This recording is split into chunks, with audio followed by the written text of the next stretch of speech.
What is up, YouTube? This is JR Juggernaut 1, and today I'm going to be, tonight I'm going to be talking about the other deck that I'm considering bringing to Nats. And I want to make this very brief and keep this quiet because everyone in my house is asleep, and I just want to get this over with. But yes, in the description, I lead you to a screenshot of the deck I've been testing on Dueling Network the past 2 weeks. It is a deck that I'm very likely going to bring to Nationals over Chaos Dragons.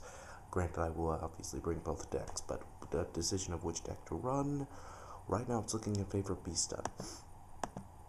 Or basically any deck other than Chaos Dragons. I don't know. I mean, we're going to see what happens. But I want to talk about this deck because a lot of people have been asking me, from my locals at least, why do I want to play such a deck, and why would I play this over Chaos Dragons? It's actually quite simple when you look at this list. First off, Chaos Dragons, the problem that they have numerous problems. The deck can bring out big monsters, but they don't have a way of defending themselves. Certain side deck cards absolutely ruin them and just are utterly destructive. Number two, and finally, just my biggest problem, it requires setup that can be disrupted fairly easily, and if they can't get a setup, they just lose. Not the most difficult thing to do, but necessary nonetheless. And it's something that you'll notice when you test out the deck yourself. I'm sorry if I kind of seem under the weather. I don't think I'm sick, because this would really suck, because obviously I'm going to Nationals this weekend. I felt all right so far, but if things start to look, we'll see. But I think I'm doing all right. But the problem is, just because you find flaws with the deck doesn't necessarily mean you need to. That doesn't mean you should automatically switch to something else, or that any deck will do better. I picked this deck for very specific reasons. Mainly the fact that it's not only a stun deck, but a stun deck that doesn't have as much trouble. That a stun deck that, in my opinion, deals with decks like Chaos Dragons a lot better than other control decks can. I don't think heroes can deal with Chaos. Heroes just have a very bad Chaos Dragon matchup. Just, other decks of that nature. This deck can actually control the game and get out big monsters, and as a result, it ends up being a very, very powerful deck. If you're looking at the screenshot along with me, you'll see that the monster lineup is pretty straightforward and pretty small. This deck actually very much resembles my Photon Drain deck, but instead of running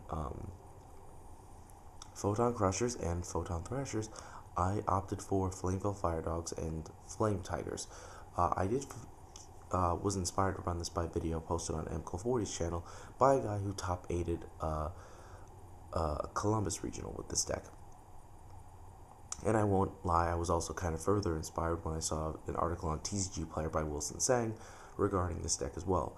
This is a very powerful deck, and I think it's being overlooked. But it's a rogue deck, and I do like it for that reason. Nothing really about the monster lineup is so special. Everything's there for good reason. Saber Tiger is usually going to be a 2K beater, which is obviously can be a pain to deal with.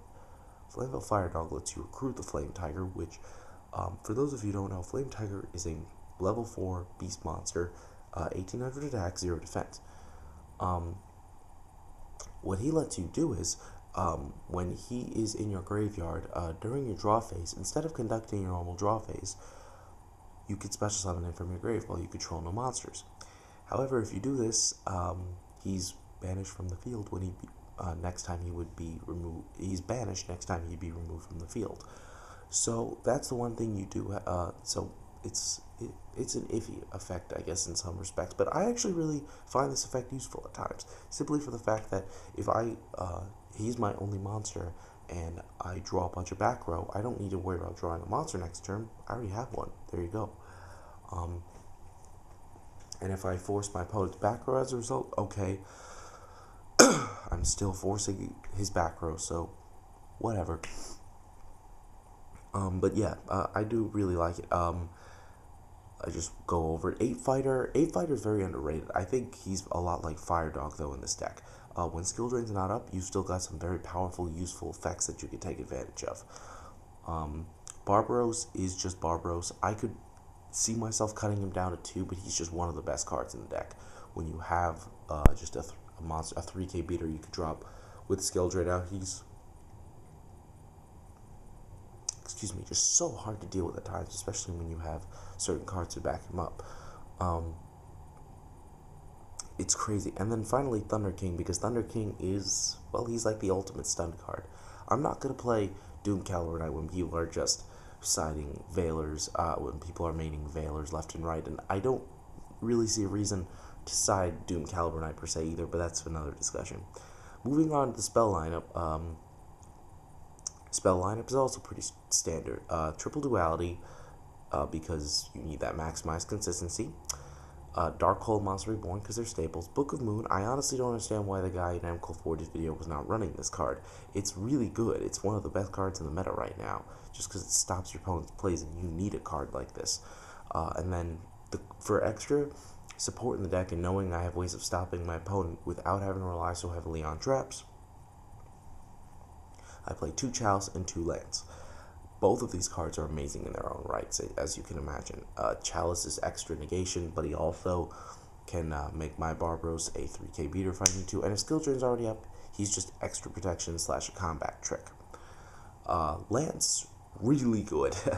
The funny thing is when you use Lance on something like your Fire Dog to get over something, excuse me, that is still weaker even after Lance. That's really helpful, but more often than not, Lance is just good because you want, it works as both a way to destroy your opponent's monsters and protect yours, so I think that's really good. I really do like the card. Trap-wise, that's where the most of the deck is. Triple Heart the Phantom Beast, this card is absolutely amazing. It's one of my favorite cards in the game for a reason, because it's an inherent +2 when you play it. There isn't really a matchup where I feel the need to side it, just because sometimes a monster equipped with Horde is just game, end of story. The trap lineup is pretty standard. I think the only trap card people would wonder if, the only trap cards people wonder why I'm not running them are, what was it? Oh yes, Deep Prism, which I don't run because I just find it too slow right now. Might side it, but we'll see. And Fiendish Chain, which I don't really understand why people like Fiendish Chain so much in this deck. I understand the negation part, but I'd rather just play Skill Drain for one thing. If I'm already playing Skill Drain, I don't see the reason to play both. On top of that, I don't like it where I have to use a Fiendish Chain on my opponent's monster and then just hope that I have a way of just dealing with their monster at that point. I don't understand the logic with it, but whatever. I do think Pulse, however, is very powerful, and no priority just makes it a lot better. I love this card. It's so many matchups, it's ridiculous.